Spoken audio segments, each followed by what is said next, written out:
Hermanos, un gusto volver a estar con ustedes en este estudio de profecía.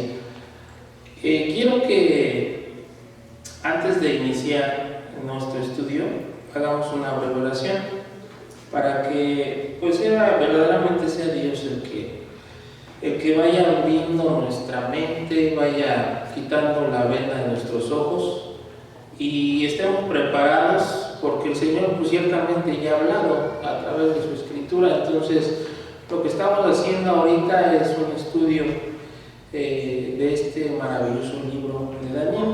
Vamos a orar. Bendito Dios, te damos gracias, Señor, por estos momentos, Señor, que tú nos concedes, inquirir en tu palabra, Señor, escudriñarla, Señor Jesucristo, como tú has mandado, Señor, pero ciertamente quizá para muchos de nosotros es un alimento en el cual pues no es lo suficientemente claro, pero te pedimos, Señor, que tu Espíritu Santo es el que nos guíe, tu Espíritu Santo es el que nos instruya, Señor, nos vaya dirigiendo, Señor, a lo largo de todo este estudio bíblico. Padre, te lo suplicamos en el nombre de tu Hijo amado Jesucristo. Amén.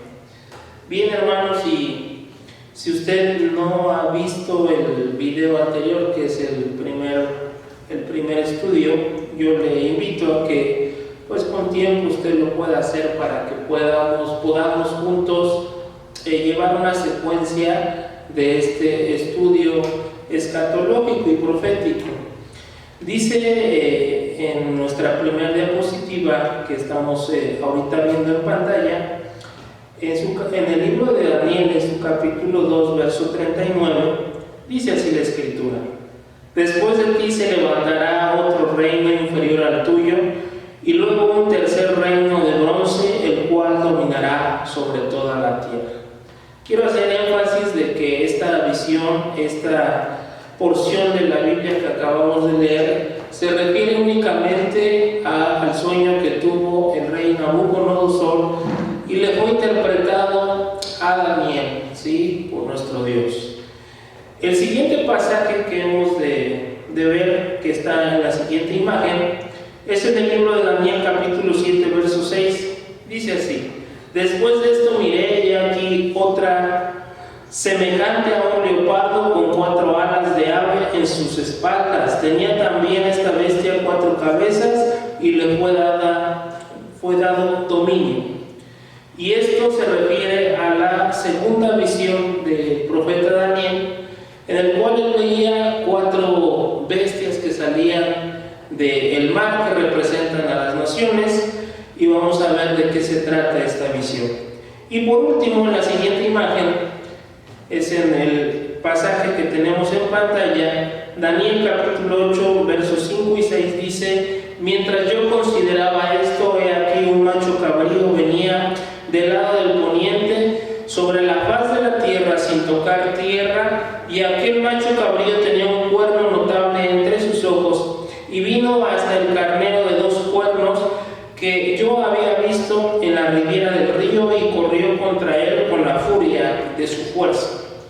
Quiero hacer rápidamente una breve recopilación de lo que vimos en la semana pasada, que en la visión del rey Nabucodonosor, esta estatua, que era de diferentes materiales, si ustedes recuerdan, diferentes características y por lo tanto también diferentes medidas, así como las 4 bestias que combatían en el gran mar en la visión de Daniel. La primera bestia, como un león con alas, que ya estudiamos y vimos que era y representaba a Nabucodonosor, su imperio babilónico, al igual que la cabeza de oro de la estatua, y la duración de este imperio fue de 70 años, como el profeta Jeremías lo había ya escrito. Este imperio duró del año 609 al 539 antes de nuestro Señor Jesucristo.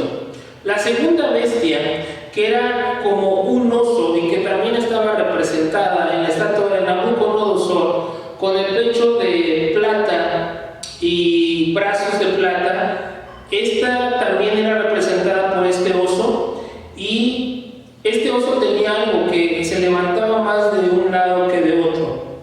Tenía 3 costillas en su hocico, y la razón era por la que se inclinaba más de un lado era que el imperio persa era más poderoso que el imperio medio. Estas 3 costillas también representaban 3 naciones, las cuales fueron entregadas en las manos de estos reinos. Y también lo que podemos notar a lo largo de la historia, que este reino, este imperio duró 208 años y fue del 539 al 331 antes de nuestro Señor Jesucristo. Y efectivamente, si usted analiza la historia, dice que Alejandro Magno derrotó a los persas en la batalla de Arabela. Vemos en la siguiente imagen cómo definitivamente convirtiendo el señor Alejandro Magno a Grecia en el tercer imperio mundial y más poderoso en el mundo conocido. Este gobierno, totalmente gobernado por los griegos, duró del 331 hasta el 168 antes de Cristo, y su duración fue de 163 años aproximadamente. Podemos ver también en la siguiente imagen cómo no solamente es historia, sino que podemos encontrar que las evidencias que encontramos arqueológicamente, históricamente, a la vez de la narrativa de otros libros históricos, se nos dice que los soldados griegos llevaban un casco de bronce, como usted puede ver en su pantalla. Llevaban un casco de bronce, una coraza de bronce, un escudo de bronce y una espada de bronce. Esto es un dato curioso, relevante, pero también importante, porque vemos la aseveración como esta estatua de Nabucodonosor, esta tercera parte del imperio griego, era de bronce exclusivamente. En esta estatua de Nabucodonosor, el vientre de bronce, y como todos los soldados de este imperio, lo que usaban mucho ellos era el bronce. También en el país mercaban con el bronce. Y entonces, como el Señor Jesucristo da salto y seña detalle, ¿sí?, de esto. ¿Por qué digo el Señor Jesucristo? Porque muchos pensarán, bueno, es que el Señor Jesucristo todavía ni había nacido, pero recordemos que Él es el autor de la vida, Él está desde la eternidad, ¿sí? Y entonces, por medio de su palabra fue revelado a estos profetas. El día de hoy nos toca estudiar esta parte del vientre de bronce. Esta estatua, que va en armonía con la tercera bestia, que tenía figura de un leopardo con 4 alas, como de ave y 4 cabezas, y estaban representando al imperio griego. El leopardo con 4 alas no es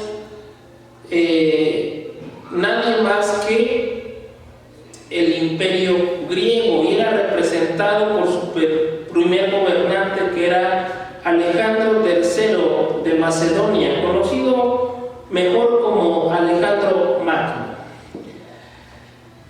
O también usted ha escuchado de Alejandro Magno como Alejandro el Grande. Y se representa en esta ocasión como un leopardo, ¿sí?, y que por su velocidad, este leopardo todos conocemos a través quizá de los documentales de National Geographic, como los leopardos son unas bestias sumamente veloces. Diferencia al oso, diferencia al león.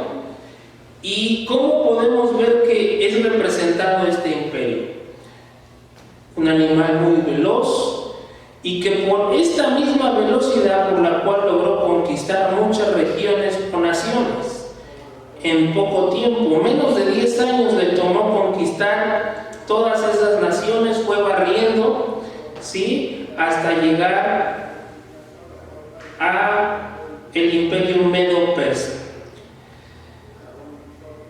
Desgraciadamente Alejandro Magno murió muy joven, a los 33 años. En la siguiente diapositiva podemos ver alguna representación ahí. Y Alejandro Magno, dice la historia, que él murió de una fiebre infecciosa. De esta manera el imperio fue heredado por sus 4 generales, que son Ptolomeo, Lisímaco, Casandro, Seleuco. Estos 4 generales representan las 4 cabezas que tenía este leopardo. Y ahí podemos darnos cuenta que cuando nosotros inquirimos en la Escritura, estudiamos la palabra de Dios, hay muchas figuras que están ahí que muchas veces no entendemos.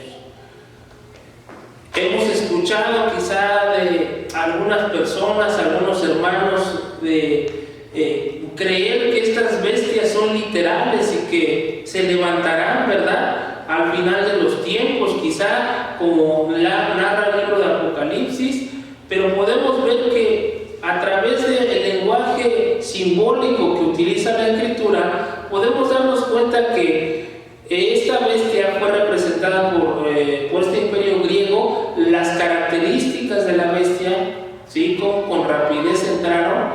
Y las 4 cabezas, 4 generales, a la muerte de Alejandro Magno, Alejandro el Grande, estas 4 cabezas gobernarían ahora todo Grecia.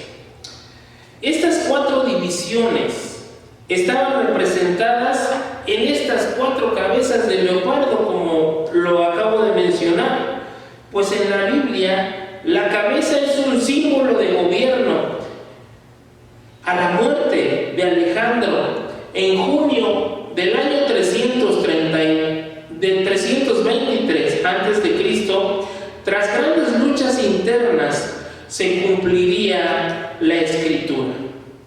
Por eso analizaremos la visión registrada en Daniel capítulo 8, que vino al profeta en el 3er año del reinado del rey Belsasar de Babilonia. Cuando Daniel tuvo esta visión, no se encontraba por lógicas razones en Grecia. Él lo está viendo desde muchos años antes. Él estaba situado en Babilonia cuando Belsasar reinaba. Aproximadamente él tuvo esta visión en el 553, 554 a.C. y le fue revelado a Daniel. Esto fue solo 2 años después de la visión de Daniel de las 4 bestias y un cuerno pequeño que se menciona en Daniel capítulo 7. No quiero que se pierdan estos datos, porque esta ocasión 3 revelaciones diferentes en diferentes épocas muestran lo mismo: un imperio poderoso, un imperio ávido, veloz, que se encargaría de gobernar y de poseer todas estas naciones importantes. Esta visión concluye con Daniel diciendo, como vemos en la siguiente diapositiva, pero estaba espantado a causa de la visión y no la entendía. Daniel capítulo 8, verso 27. Cuando él recibe esta visión, ciertamente pues él se quedó viendo esto que se le presentaba a él, no podía entenderlo. Si Daniel no lo entendió en el siglo XVI, VI antes de Cristo, ¿usted cree que pueda entenderse hoy esta visión? Quizá para muchos no, quizá para muchos es imposible. Dirán, pues, y para Daniel, que tenía la revelación de parte de Dios directamente. No, pero vamos a ver el antecedente bíblico, vamos a ver que sí podemos descifrar este sueño, esta visión. En realidad, el significado visión le fue revelado a Daniel. La misma escritura nos dice en Daniel capítulo 8, verso 20. Pero algo de esto aparentemente no le quedó claro a Daniel. Los detalles precisos del futuro de la visión pareció para Daniel no tener sentido para su generación. Hoy podemos entender la visión perfectamente, ya que Dios nos lo ha revelado de tres maneras. La primera, a través del ángel Gabriel hablando a Daniel. Si usted continúa leyendo el capítulo 8, el mismo ángel Gabriel le revela a Daniel lo que él está viendo. La segunda, a través de otras profecías paralelas que hablan del mismo tema y confirman lo que el Señor ha de hacer en un tiempo futuro. Y la tercera, a través del cumplimiento histórico. Las evidencias que ahorita en el siglo XXI podemos darnos cuenta cómo las evidencias históricas han dado salto y seña de lo que fue pasando en todos estos imperios, de un cálculo perfecto. Como veremos, esta visión es similar en algunos aspectos a la visión registrada en Daniel capítulo 7, pero esta visión, hablando del capítulo 8, provee detalles adicionales, especialmente con respecto al segundo y tercer reino de los 4 descritos en Daniel 7. El carnero con 2 cuernos. Daniel, en la siguiente imagen podemos darnos esta idea. Daniel capítulo 8, versos 3 y 4. Describe un carnero con 2 cuernos. Curiosamente, un cuerno creció más alto que el otro, y en el versículo 20, el ángel Gabriel le dice a Daniel que el carnero con 2 cuernos representan a los reyes de Media y Persia. Históricamente podemos ver que Persia representaba al cuerno superior, ya que era el poder dominante del imperio medo-persa, así como la confirmación con el oso que se alzaba más de un lado que de otro, es la predominación del imperio medo. Este aspecto de la visión es una reafirmación de lo que se había revelado acerca de la segunda bestia en el capítulo anterior. Hablando de esta segunda potencia que domina al mundo, dice Daniel 7:5, dice, la cual se alzaba de un costado más que de otro. El lado persa era más alto que el lado que representaba a Media. La visión de la segunda bestia en Daniel 7:5 y el carnero en Daniel 8:3 y 20 describe el liderazgo persa como el más fuerte del imperio. En el capítulo 8, verso 4 de Daniel nos dice, vi que el carnero, hablando de la tercera visión, vi que el carnero hería con los cuernos al poniente, al norte y al sur, y que ninguna bestia podía parar delante de él, ni había quien escapase de su poder, y hacía conforme a su voluntad y se engrandecía. Este imperio es descrito como extendiéndose y conquistando en 3 direcciones, desde su capital, Susa, en Persia. La siguiente imagen podemos ver que su primer rey de los medo-persas fue Ciro el Grande. Ese fue el primer rey, que también fue profetizado por su nombre. Esto es maravilloso porque es como les decía, ¿cómo podemos saber que esto se va a cumplir o que esto es real, lo que estoy tratando de explicar ahorita? Por el relato bíblico, el relato histórico. Su primer rey, Ciro el Grande, que también fue profetizado por su nombre en el libro de Isaías.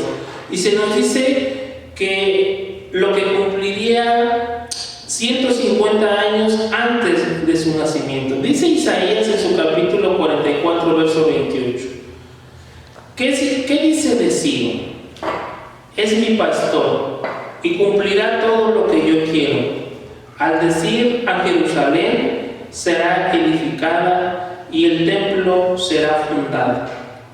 Así dice Jehová a su ungido, a Ciro, al cual tomé yo por su mano derecha para sujetar naciones delante de él y desatar lomos de reyes para abrir delante de él puertas, y las puertas no se cerraron. ¿De qué nos está hablando Isaías? Si usted recuerda, cuando Israel fue llevado cautivo, el pueblo de Israel fue llevado cautivo a Babilonia, fue por partes, y la ciudad quedó desolada, quedó destruida. Pero luego el Señor levanta a Ciro como primer rey de Persia, y levanta y él lo usa para un propósito. Ciro hace un decreto para que la ciudad sea edificada después de que Babilonia había sido sometida por los persas. Entonces, en manos de Ciro el Grande, él hace este decreto. Y también podemos encontrar que en el cuarto rey de este imperio persa fue Jerjes I, cuya reina, como se revela en la Biblia, fue Esther. Dice Daniel capítulo 11:2: y ahora yo te mostraré la verdad. He aquí que aún habrá 3 reyes en Persia, y el cuarto se hará de grandes riquezas más que todos ellos.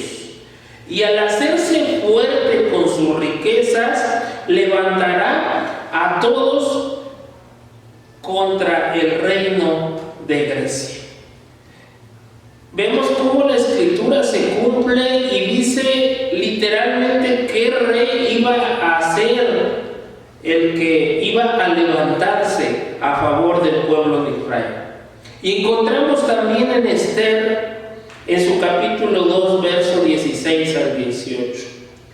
Fue pues Esther llevada al rey Asuero a su casa real en el mes 10º, que es el mes de Tabet, en el año 7º de su reinado, y el rey amó a Esther más que a todas las otras mujeres. Y halló ella gracia y benevolencia delante de él más que todas las demás vírgenes, y puso la corona real en su cabeza y la hizo reina en lugar de Basti. Hizo luego el rey un gran banquete a todos sus príncipes y siervos, y el banquete de Esther, y disminuyó tributos a las provincias, e hizo y dio merced conforme a la generosidad real. Podemos encontrar que en este relato bíblico, en este relato histórico, cómo la palabra de Dios se fue cumpliendo al pie de la letra. La siguiente parte, entrémonos a la visión que tuvo Daniel del macho cabrío, ¿sí?, con este carnero. Daniel en su capítulo 8, versos 5 y 7, en la siguiente imagen: un macho cabrío con un cuerno grande entre sus ojos se levanta repentinamente del oeste y rompe ambos cuernos del carnero. Vemos cómo este macho cabrío con un cuerno representa ese cuerno Alejandro el Grande, Alejandro Magno, y va sobre este carnero y rompe sus cuernos. Esto representa el rompimiento de este imperio medo-persa. El ángel Gabriel le dice a Daniel la revelación.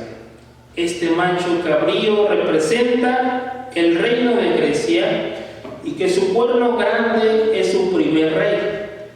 Y sabemos históricamente que el primer rey era Alejandro Magno. La historia mostraría posteriormente este suceso. El rey primero, Daniel capítulo 8, verso 21. Después de más de 200 años de gobierno, el imperio medo-persa llega a su fin en el 331. Esta profecía de un macho cabrío que representa el mismo reino que la tercera bestia en Daniel capítulo 7, da un giro inusual en el versículo 8. El gran cuerno que se quiebra representa la muerte de Alejandro a la temprana edad de 36 años. Bien, vamos a entrar a estos 4 reinos porque de aquí en adelante estos 4 reinos van a simbolizar algo muy importante. Históricamente estas 4 divisiones, como vemos en la siguiente diapositiva, fueron Grecia y Macedonia, gobernada por Casandro. La segunda región fue Asia Menor, gobernada por Lisímaco. La tercera región fue Egipto y Palestina, gobernada por Ptolomeo Soter. Y la cuarta división es Siria, Babilonia y el este de la India, gobernada por Seleuco Nicanor. Es interesante cómo, no sé si ustedes recuerden en el estudio anterior, que este imperio medo-persa era tan enorme, tanto en número, poderío, eran millones de soldados, y Alejandro Magno, con esa rapidez y con tan solo 32,000 hombres, fue avanzando, ¿sí?, desde Grecia hasta la India. Básicamente con una rapidez extraordinaria y con una habilidad. Daniel capítulo 8, verso 9 al 12 dice: y de uno de ellos salió un cuerno pequeño que creció mucho al sur y al oriente y hacia la tierra gloriosa, y se engrandeció hasta el ejército del cielo, y parte del ejército de las estrellas echó por tierra y las pisoteó. Aún se engrandeció contra el príncipe de los ejércitos, y por él fue quitado el continuo sacrificio, y el lugar de su santuario fue echado por tierra, y a causa de la prevaricación le fue entregado el ejército junto con el continuo sacrificio, y echó por tierra la verdad, e hizo cuanto quiso y prosperó. Este pasaje que acabamos de leer es importante, ya que de esta región que se levantó al sur, Siria, Babilonia, y al este de la India, gobernada por Seleuco Nicanor, es de ahí donde surgiría este cuerno que se extiende. Y esta profecía tiene un doble significado. Vamos a ver de qué se trata. La única referencia de Jesús al libro de Daniel es una futura abominación desoladora. Dice el Evangelio según San Mateo en su capítulo 24, verso 5. Por tanto, cuando veáis en el lugar santo la abominación desoladora de que habló el profeta Daniel, el que lee, entienda. ¿Se ha preguntado usted qué es esa abominación desoladora? En el Evangelio de Marcos también lo narra de esta manera, capítulo 13, verso 14: pero cuando veáis la abominación desoladora de que habló el profeta Daniel, puesta donde no debe estar, el que le entienda, entonces los que estén en Judea huyan a los montes. Antes de mencionar esta abominación desoladora a la que se refería el Señor Jesucristo, hubo una abominación desoladora antes de nuestro Señor Jesucristo. Es por eso que yo les decía que la profecía muchas veces tiene doble cumplimiento. Pero comenzando en Daniel capítulo 8, verso 9, tenemos esta profecía históricamente ya cumplida. En el año 160 antes de Cristo, lo vemos que se cumplió. Debía haber más de una abominación desoladora, y las descripciones proféticas dadas a Daniel tendrían este doble significado. En Daniel capítulo 8-9, la primera abominación vendría de un cuerno pequeño. ¿Recuerdan que enfatizamos en esta parte? Para que no se vaya usted a perder. Fue este cuerno pequeño quebrado. El cuerno grande representaba a Grecia y Alejandro Magno, en contraste con el cuerno pequeño de Daniel 7:8, que acompañaba a los 10 cuernos del cuarto reino, el Imperio Romano. El cuerno pequeño de Daniel 8:9 representa un líder que saldría de una de las divisiones del imperio de Alejandro. ¿A cuál nos referimos? A la división de Siria, Babilonia y el este de la India, gobernada por ¿quién? Seleuco Nicanor. Bien, espero que hasta ahí no nos hayamos perdido. Aunque este pequeño cuerno de Daniel 7:8 son individuos o líderes diferentes, tienen una cosa en común. Estos dos líderes perseguían al pueblo de Dios. Este cuerno pequeño de Daniel 8:9 haría cosas increíblemente malas al pueblo judío y sitió al templo ahí en Jerusalén. Este cuerno pequeño resultaría ser ni más ni menos que Antíoco IV Epifanes, del imperio seleucida, también llamado el rey del norte. Los versículos que describen esta abominación tienen un significado dual. Por ejemplo, el versículo 11 dice: aún se engrandeció contra el príncipe de los ejércitos, y por él fue quitado el continuo sacrificio, y el lugar de su santuario fue echado por tierra. Y el versículo 25 añade: y será quebrantado, aunque no por mano humana. El príncipe en ambos versículos se refiere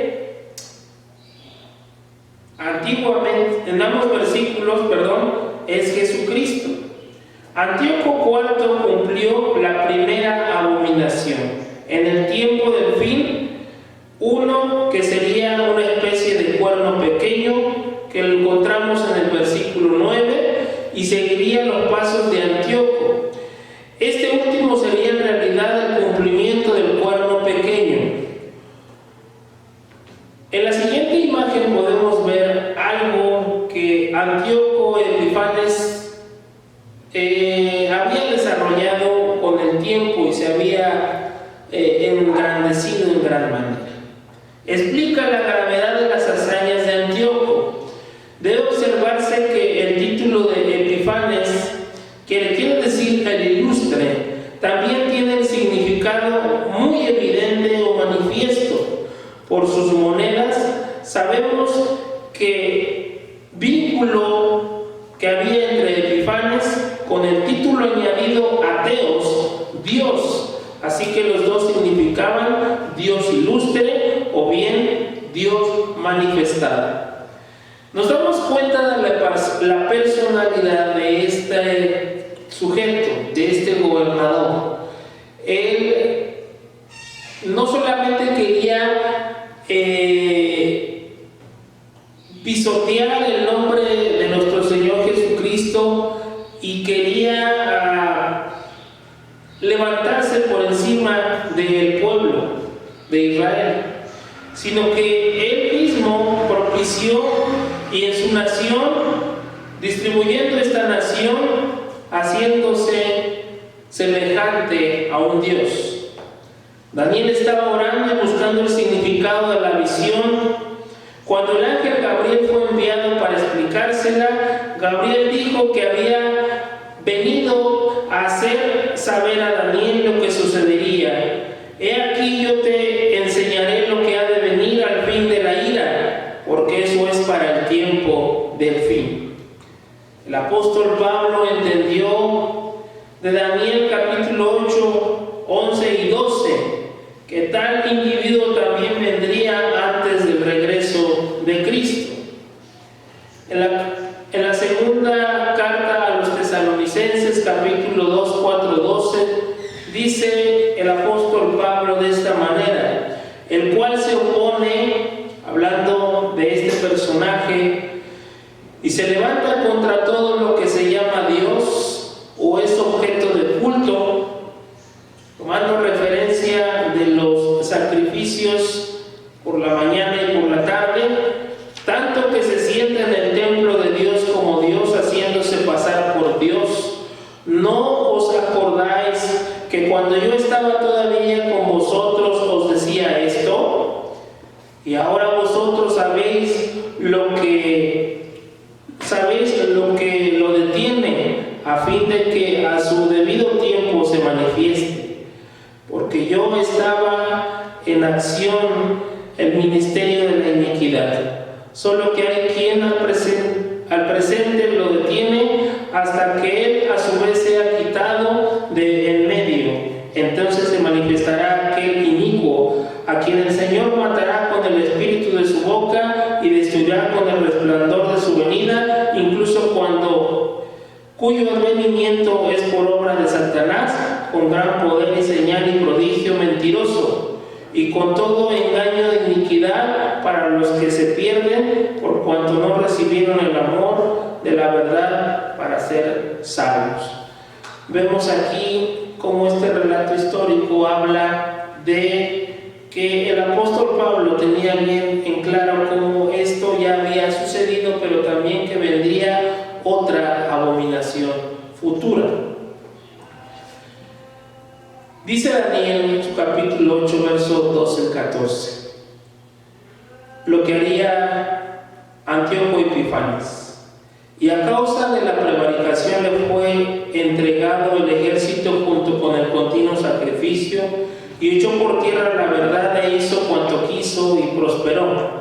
Entonces ahí oí a un santo que hablaba, y otro de los santos preguntó a aquel que hablaba: ¿hasta cuándo durará la visión del continuo sacrificio y la prevaricación asoladora, entregando el santuario y el ejército para ser pisoteados? Y dijo: hasta 2300 tardes y mañanas, luego el santuario será purificado. Aquí nos da una cifra importante para poder ver el cumplimiento de esta palabra. En esta visión de Daniel, vio que los sacrificios diarios en el templo tendrían la oposición por parte del pueblo pequeño, que es representado por Antíoco Epifanes. Y se le dijo que esta oposición duraría 2300 días. ¿Qué serían estos 2300 días? Estos 2300, este número 2300, representan tardes y mañanas, porque habla de sacrificios, antes de ser limpiado. Quiere decir que no se cuentan 2300 días para que terminara esta abominación y sería limpio sacrificado este lugar, sino que se cuentan las tardes y la mañana, lo cual nos da un número de 1150. 1150 veces o días antes de que el lugar, el templo, sea limpiado.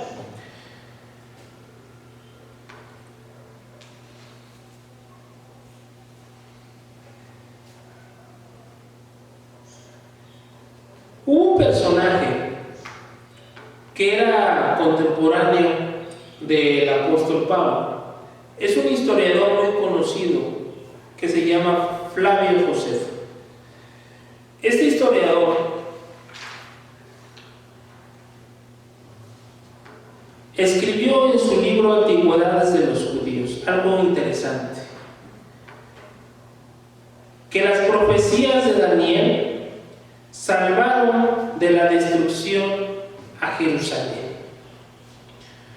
Cuando el sumo sacerdote salió, narra Flavio Josefo, al encuentro de Alejandro Magno, cuando él empezó a conquistar todas estas naciones, cuando llega el momento en que llegan a Jerusalén, sale al encuentro el sumo sacerdote de Alejandro Magno. Y este Alejandro Magno venía con la intención, como en otras naciones, de destruirlas, avasallar todo ese lugar. Pero cuando él sale al encuentro, se encuentra que ya lo estaban esperando. El sumo sacerdote, los sacerdotes, los líderes religiosos lo estaban esperando, y ellos, vestidos con sus hermosas túnicas blancas, salieron al encuentro de Alejandro y le explican a Alejandro que ellos ya sabían que él iba a llegar ahí.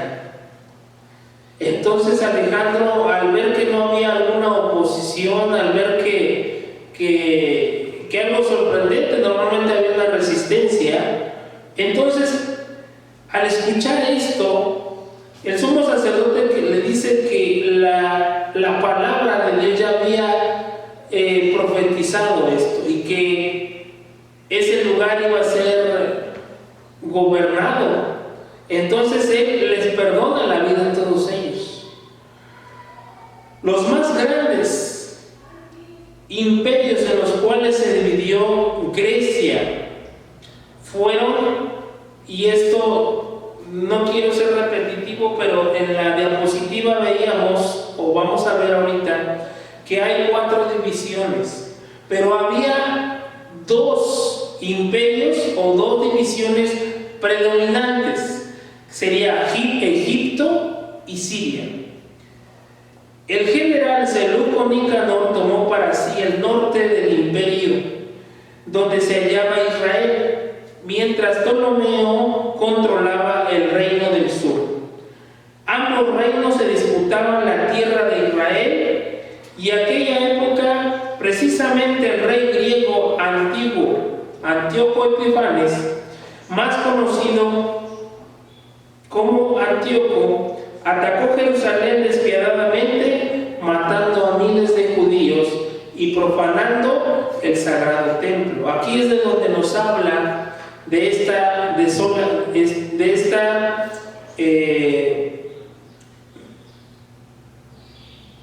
desolación que vendría sobre el templo. Lo que hizo Antíoco Epifanes fue sacrificar un animal inmundo para todos los judíos. Es un animal en el cual pues ellos a la actualidad muchos no lo comen, que es el puerco. Ese animal él se atrevió a sacrificarlo ahí, y transformando el templo de Jerusalén en otro consagrado al dios griego llamado Zeus. Él había cambiado el culto, la adoración, la veneración al Dios poderoso por una deidad. Este hecho desató la ira de Dios y del heroico pueblo judío. Pero se levanta un varón, Judas Macabeo, que significa el martillo de Dios, y sus descendientes, los asmoneos, se alzó en armas contra los griegos y con la ayuda del Santo de Israel pudieron resistir este ataque. De esta insurrección victoriosa sobre Antíoco Epifanes y los griegos quedó como recuerdo la fiesta del Hanukkah, también conocida como la fiesta de las luces o fiesta de la bendición, que se celebra fervientemente en el mes de Kislev en el calendario hebreo, más o menos a mediados de diciembre, y en ella los judíos recuerdan que esos pocos pero valientes hombres vencieron a los griegos, reconstruyeron el altar de Dios, se hicieron nuevos utensilios para la casa del Señor. Pero tal vez la historia más bella sobre esta fiesta se refiere cuando Antíoco cercó completamente las ciudades de Jerusalén y los productos alimenticios escaseaban, el aceite de oliva tan imprescindible para mantener ardiendo continuamente el candelabro. Prácticamente se había terminado este aceite, y en ese trance un sacerdote encontró una botella de aceite en los pasillos del templo. Esto resultó una solución momentánea en aquel momento para continuar suministrándole fuego, pero vieron que no era suficiente. Vieron que no era suficiente este aceite, pero hubo un milagro ahí maravilloso. No sé si usted recuerde la historia de la viuda de Sarepta, cuando Elías se le presenta y le dice: ¿qué es lo que tienes de provisión? Y se le dice: pues un poco de harina, sí, un poco de aceite. Dice: dame primero a mí y después come tú y tu hijo. Pues algo similar pasó, porque el aceite hallado ahí, ¿sí?, no escaseó, no se terminó, y pues de una manera sobrenatural se multiplicó y duró y se mantuvo el candelabro encendido, dice la historia, que durante 8 días, un tiempo suficiente para que ellos siguieran resistiendo a este ejército que quería someterlos. Y esto bastó para que el Señor les diera esta provisión. Y este 25 del mes de Kislev, los judíos recuerdan cada año este fantástico momento en el cual ellos se sobrepusieron, y después de que Antíoco Epifanes IV se había puesto en contra del pueblo, el Señor nuevamente extiende su mano misericordiosa, y por mano de su hijo Antíoco V confirmó el derecho a los judíos de vivir según su propia ley. Daniel, dice la Escritura, que estaba orando y buscando el significado de esta visión.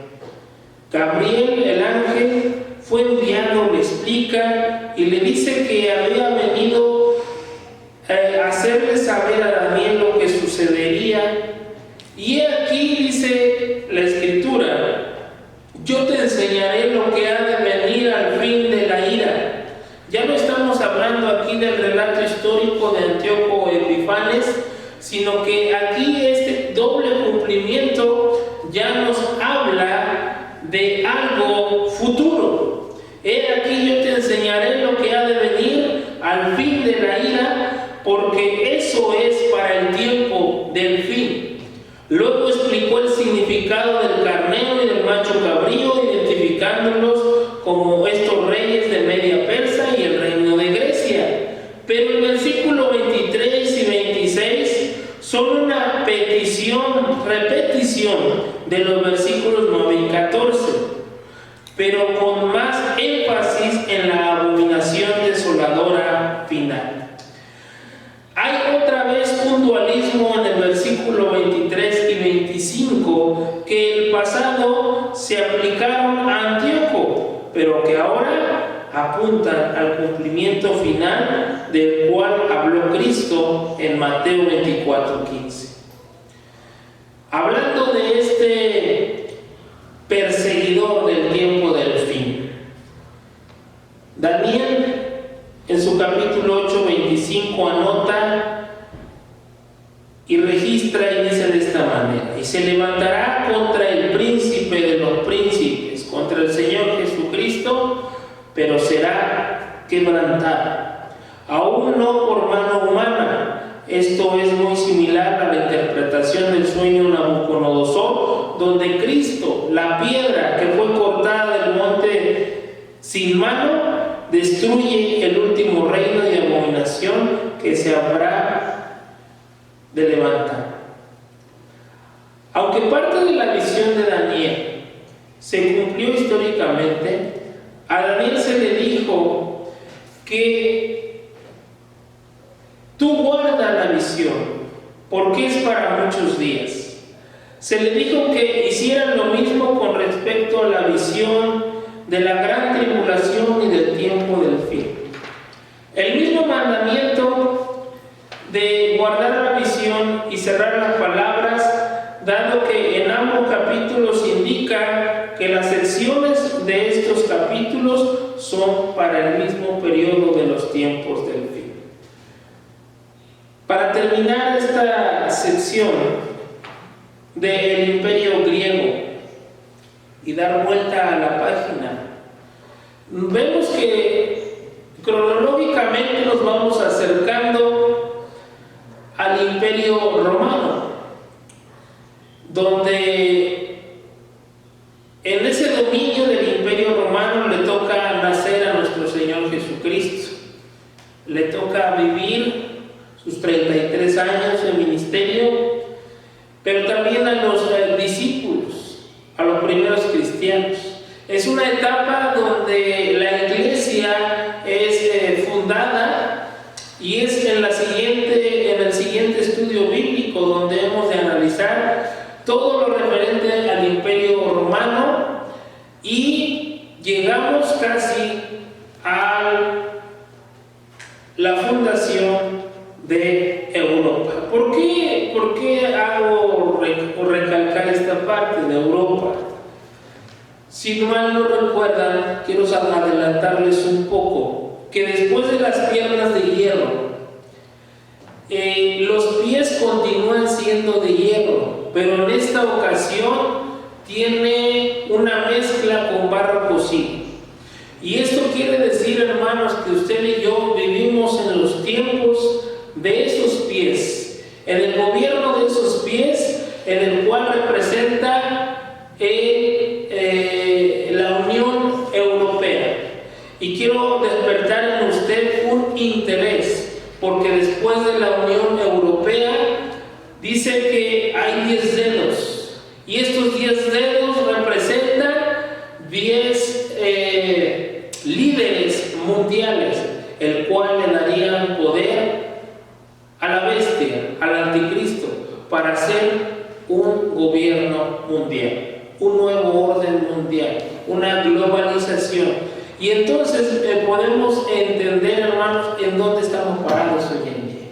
Ya hay una Unión Europea, vamos a ver cómo se fundó toda esta parte, de dónde saldrán estos líderes. No quiero decir que ya tenemos los nombres, porque es irresponsable de nuestra parte andar diciendo nombres, porque solamente solo Dios lo conoce. Solamente podemos darnos a entender cómo el Señor va obrando de generación en generación hasta nuestros días. Y hermano, yo le invito a que usted en casa sigan estudiando el libro de Daniel, principalmente en su capítulo 7, 8 y pues en su capítulo 11 y 12. ¿Sí? Y de esta manera, hermano, yo me despido de todos ustedes, agradeciéndoles que estemos juntos estudiando la palabra de nuestro Dios. Que Dios les bendiga a todos, les mando un fuerte